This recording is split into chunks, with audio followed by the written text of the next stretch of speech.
program are those of the host and do not necessarily reflect the views of CBS, ABC, NBC, Fox, CNN, or MSNBC, or Al Jazeera, or anyone else that you can imagine. Yo, Adrian, be rock.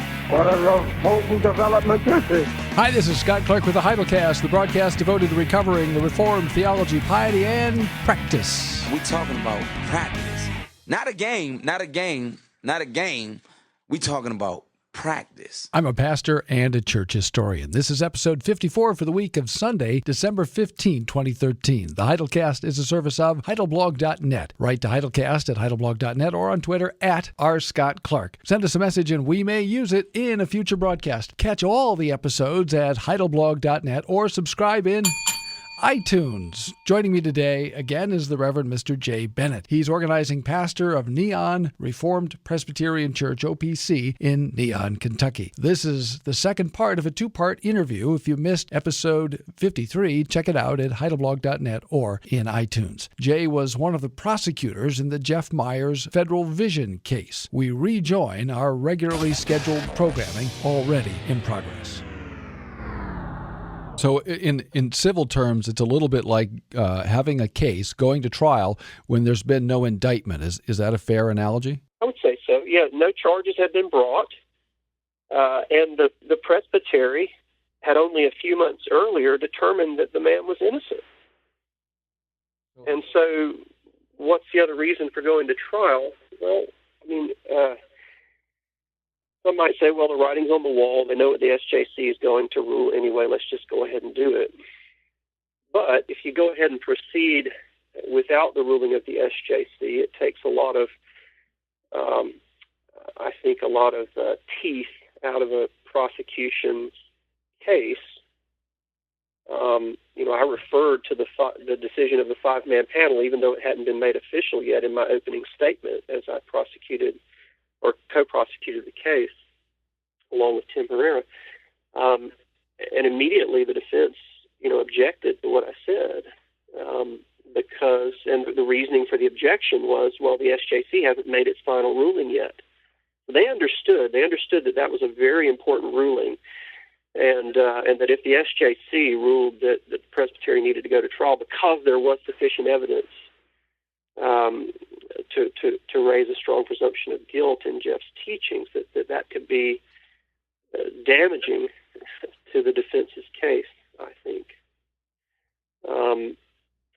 So the presbytery decided to go to trial, and they decided to go to trial on January 17th. They set the trial date without naming a prosecutor for February 24th and 25th.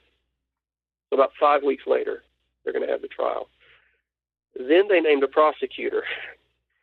And, of course, one of the first things the prosecutor said was, guys, 5 weeks isn't enough time to get together a case. And it's barely enough time to get together an indictment, get together a case along with witnesses and the whole thing. So, part of the problem with the proceedings was that the presbytery, I think, was obviously rushing to go to trial in order to get it done before the SJC made their final decision, which was coming up in June. So we did finally get the presbytery to. Well, the presbytery named Tim Herrera as the prosecutor. I came in a little bit later, maybe a month later. I entered in. At this point, I was already on the ground serving at the OP church that I'm pastor of now. Hadn't yet technically transferred in yet, so I was still a member of Missouri Presbytery. So I offered to help Tim and prosecute the trial, and the presbytery agreed to allow me to do that. And so I jumped in as well.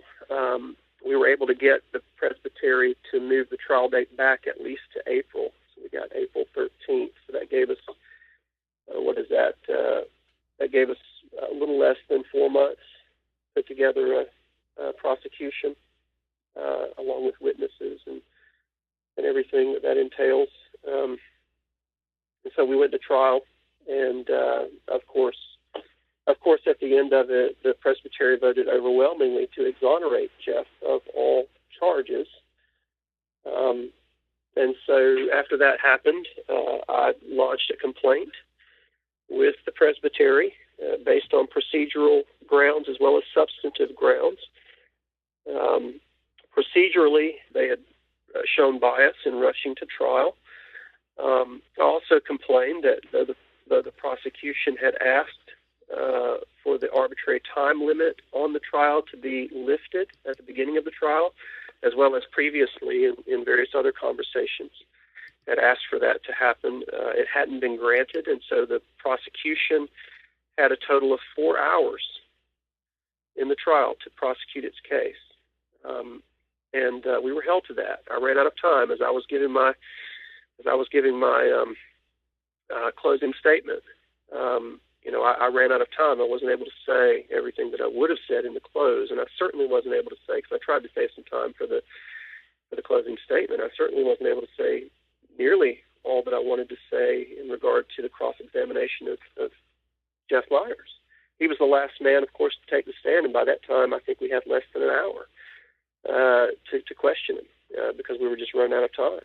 And so that was part of my complaint as well, is that there was an arbitrary time limit set on the trial, which, I mean, if the interest of a trial is to get to the truth, to get to the bottom of an issue, and you set a time limit like that, I just don't see how the two things mesh. And then substantively, of course, I just went back through the charges and specifications and put those before the Presbytery, saying, brothers, I mean, the evidence is overwhelmingly obvious that there's a problem here. Of course, Presbytery denied the complaint.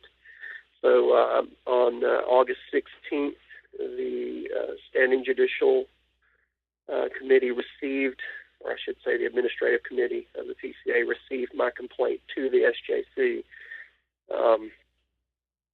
in that regard. However, so they received my complaint August 16th. I had actually transferred into the OPC on June 29th. My installation service was June 29th. So I was a couple of weeks beyond having transferred into the OP. And so the SJC ruled my complaint administratively out of order. Because I had already become a member of the Orthodox Presbyterian Church, which it's hard for me to understand why that is. I mean, I'd been a part of the proceedings from the beginning. I was a prosecutor in the trial. I just don't see how transferring into the OP changes anything with regard to the truth of the matter. And I would think that the church courts would want to get down to the truth of the matter and not just refuse to see a complaint based on administrative grounds. But I'm not in a place to really argue that in any way that it would matter. What is the state of things now with the SJC, the Standing Judicial Commission? Where do these matters stand with them now? Well, the Jeff Meyers thing is completely gone now. And the Peter Lightheart case is completely gone as well. Now, the Standing Judicial Commission, having made these rulings, was challenged. Appeal was made from the floor of the General Assembly by Jerry Kirkenmeyer, a ruling elder from Indiana Presbytery, and by teaching elder Andrew Barnes. They sought to appeal the decisions that the SJC had made at this last General Assembly back in June, and they were voted down. They were told they were out of order, that the SJC is the final ruling, and so the General Assembly can't review what they've done. They have no authority to review any decision that the SJC has made. They must only accept them. And so, ultimately, if anything's going to move forward, I think, in either of these issues, especially Jeff Meyers, Jeff Meyers issue, if anything's going to move forward, the BCO is going to need to be changed. The Book of Church Order is going to have to be changed to provide the General Assembly with the right to review and appeal decisions that the SJC makes, and change those decisions. It's interesting. Grace Presbytery has put forward an overture asking that happen. Requesting overturing the General Assembly to see that happens. I think it's BCO 15.5, where changes need to be made in order to give the General Assembly the right to actually review decisions that the SJC makes. I mean, I was in the PC. I was only in the PCA for a few years, and I wasn't there. I wasn't there when the SJC was formed, and and all of that. And I don't know what I would have thought at the time had I been there. But looking at it now, it just seems glaringly obvious to me that it's a bad idea. This standing judicial commission is a bad idea. It's not. It doesn't provide the General Assembly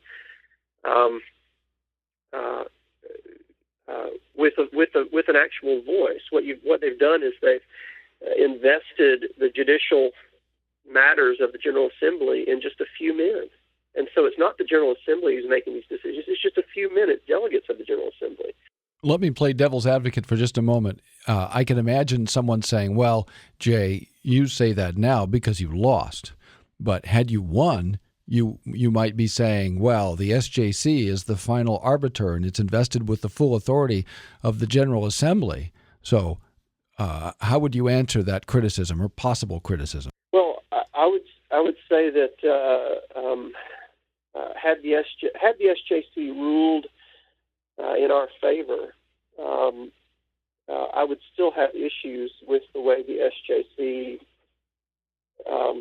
works.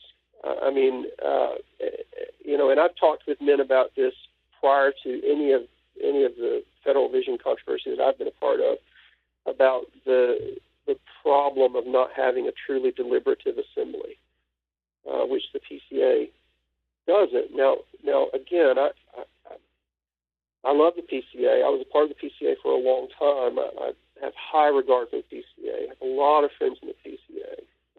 So I don't mean to be standing from the outside casting stones. But I think a lot of men in the PCA would agree with me that it would be healthier to have a truly deliberative assembly. Now, if you're going to do that, though, it's got to be a smaller number of folks. I mean, right now, any teaching elder or ruling elder can attend the General Assembly. All you have to do is pay the fee, and you're in as a voting member. They'd have to do something similar to what the OP does, which is actually have delegates go from each presbytery, so you have a limited number of men going. But I think that's a better way to do church business. Thanks, Jay. That's helpful. Let's switch topics. It wasn't very long ago that a congregation in one of the NAPARC denominations, NAPARC, of course, is the North American Presbyterian and Reformed Council, NAPARC.org.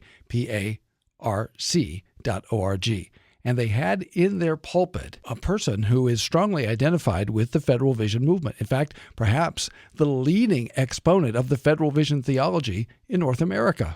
Well done! Well done! Well done! Well done! Well done! Well done! I think that is a very important and perhaps telling development. I wondered if you had any thoughts about the state of the Federal Vision controversy, either in the PCA or in the OPC. We think of the OPC as having spoken, at least through its committee on justification, against the Federal Vision, and yet technically that report is, as far as I understand, and you please correct me, that report doesn't actually have any judicial force. It may have teaching force, it may have a moral force, persuasive force, but it doesn't have any judicial force. And am I correct? And what do you make of what's happening both in the OP and the PCA on the Federal Vision? That's right. The statement that you're referring to is an in thesis statement, and it doesn't have.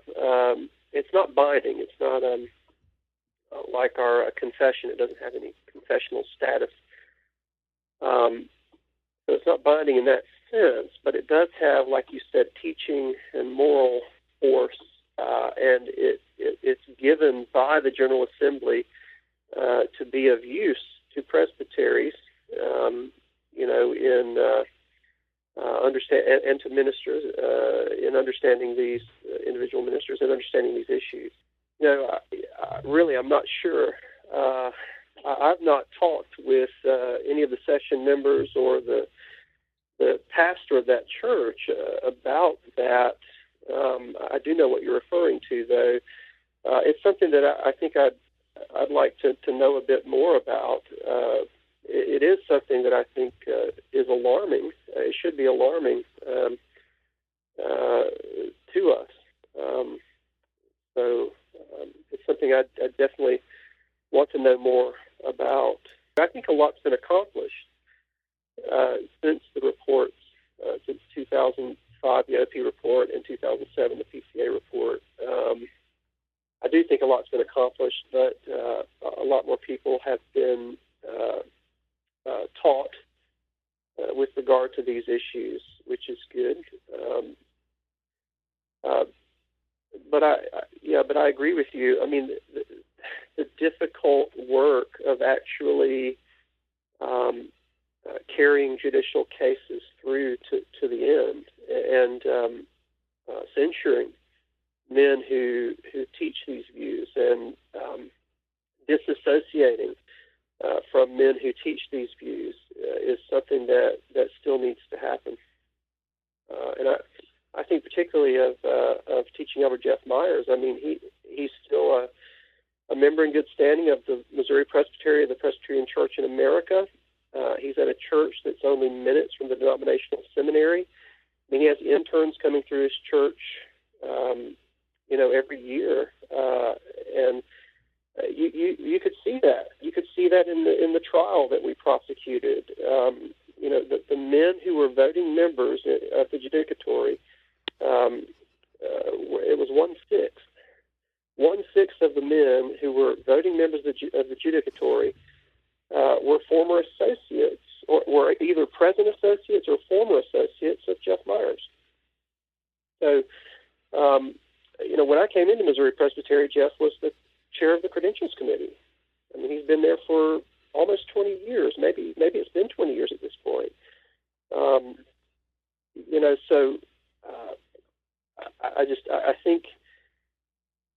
I think something more really needs to happen in that regard. It doesn't need to be an issue that just dies. You recently wrote a blog post about some things that you had noticed in that regard. Can you explain what you were concerned about and what you're trying to say to folks? Yeah, I mean, after the Peter Lightheart decision, after the SJC made the Peter Lightheart decision, which was a non-decision really, they just, as some have said, kicked the can down the road.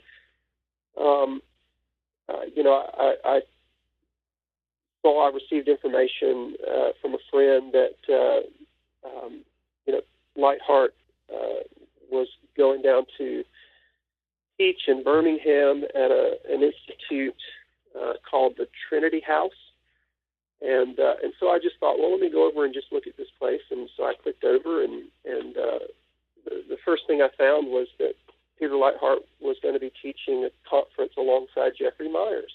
And then I looked over the fellows page, and I found this list of Federal Visionists.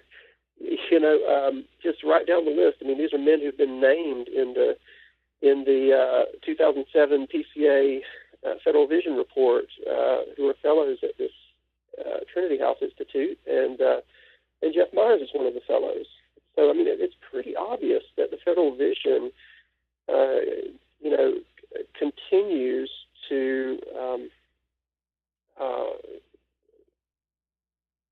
it continues in the PCA and beyond. And so, I mean, that blog post that I wrote, I pointed that out and also connected it to a bit of the transcript from the trial where I was cross-examining Jeff Meyers.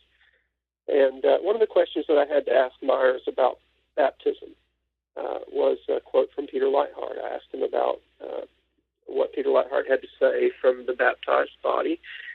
And, and my point was to show that, as you see in the transcript, Jeff didn't answer the question. He asked for more context. He didn't say that he disagreed. He just said, "I'd like more context," and or that he agreed. I just want more context, that sort of thing. He never would answer the question. And part of my point in the post was, I really find it hard to believe that Jeff didn't know exactly what Peter Leithart was teaching in his book, The Baptized Body. I mean, if he doesn't, then something's terribly wrong. I mean, I can't imagine that he doesn't know exactly what Leithart is teaching there. So, but you see it if you look at the transcript of the trial and the prosecution, particularly the questioning of Jeff Meyers. I went back through and read it, and you have to remember again, we were limited in our time, and so we were rushed. I went back through and read it, and there has to be somewhere around 20 times when I asked the question and it didn't get answered. It got answered by, "I don't quite know what you mean. Could you rephrase the question?" Or it got answered by saying, "Well, it depends on what you mean by that." Or can you give me a full context of the quote that you've just written or just read? I mean, it just seems perfectly obvious to me that Jeff wasn't interested in answering questions and clearing his name or really clearly expressing his views. What he was interested in doing was bogging down the proceedings so that we would run out of time. In a civil proceeding or a secular legal proceeding, if a witness is reluctant to answer questions, the court will come back and typically instruct the witness to answer the question. Did that happen in this proceeding? No.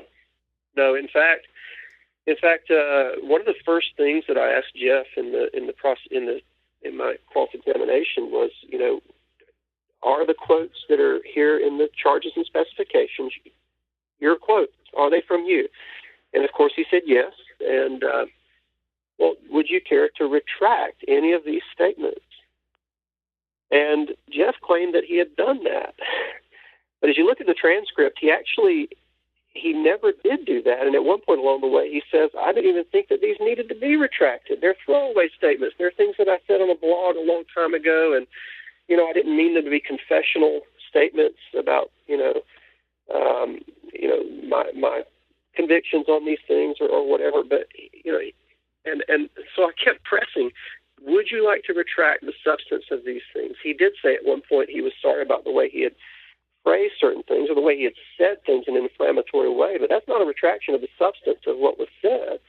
And so I asked him, do you want to retract these statements? And I kept pushing that issue because he wouldn't answer my question. And the moderator chimed in at one point and said, "He's answered that question, move along." So actually, the moderator in that case was telling me to quit asking the question. Well, this obviously has been a very difficult process, and it's not entirely pleasant even to relive it, but it's important to know about these things and to think about these things. And so now as you're engaged in a new field of ministry in Eastern Kentucky, pastoring an Orthodox Presbyterian congregation, as you get up morning by morning to fulfill your vocation, to preach the gospel and the law and to administer the sacraments and to shepherd your congregation, are you encouraged or discouraged about the state of the federal vision controversy? Right. Well, I'm about the same place I was throughout the prosecution of the trial, or throughout the process of the situation with Jeff Meyers. I see that things could happen, but they haven't. At least with regard to the PCA, I'm still learning the Orthodox Presbyterian Church world.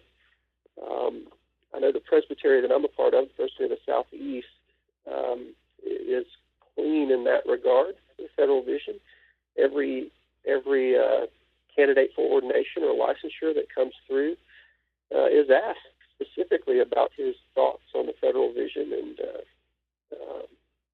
so that's something that we've got on our radar screens, and we're guarding against. But I'm hopeful. I'm hopeful that for a couple of reasons. One, I'm hopeful that as the church at large is taught more and more about the serious nature of these errors, that they will begin to lose their luster, so to speak, that there'll be fewer and fewer folks who are attracted to Federal Vision doctrines, not realizing the seriousness of the errors that are being taught by Federal Visionists. So I'm hopeful in that regard. I'm also hopeful that the church courts will act. I mean, I hope that at this next General Assembly, the overture from Grace Presbytery will be adopted, and that the General Assembly will actually have the ability to review the Standing Judicial Commission. And if that's the case, then if someone would like to bring charges with regard to Jeffrey Meyers or Peter Lightheart or whomever who may be teaching, whoever might be teaching Federal Vision theology, then there's more likelihood that the issues would be appropriately dealt with. Thanks, Jay, for helping us to understand this important process from the inside. I am grateful for your grace and your courage under fire. Thank you, Dr. Clark. That's it for episode 54 of the Heidelcast for the week of December 15th, 2013. Thanks for listening. I'm Scott Clark. I'm pretty tired. I think I'll go home now. Join us next week over most of this same station for another thrilling episode of the Heidelcast. Subscribe at heidelblog.net or in iTunes. Write to Heidelcast at heidelblog.net or on Twitter at @RScottClark. Send us a message and we may use it in a future broadcast. Remember, the Heidelcast may be cheap, but it isn't free. When the coin in the coffer clinks, the cost of bandwidth shrinks. Copyright 2013, all rights reserved. This is KOIL Omaha, checking the current climatological readings from radar weather control. The word mild. This hour's weather for Omaha, Griswold, and Nebraska City. Fair skies tonight and tomorrow, moving the mercury into the lower 40s tonight, up to the lower 60s tomorrow. Downtown street level temperature, news time 57 degrees. Sandy Jackson, proud to be at Action Central. You heard it on KOIL Action Central News, and you know it.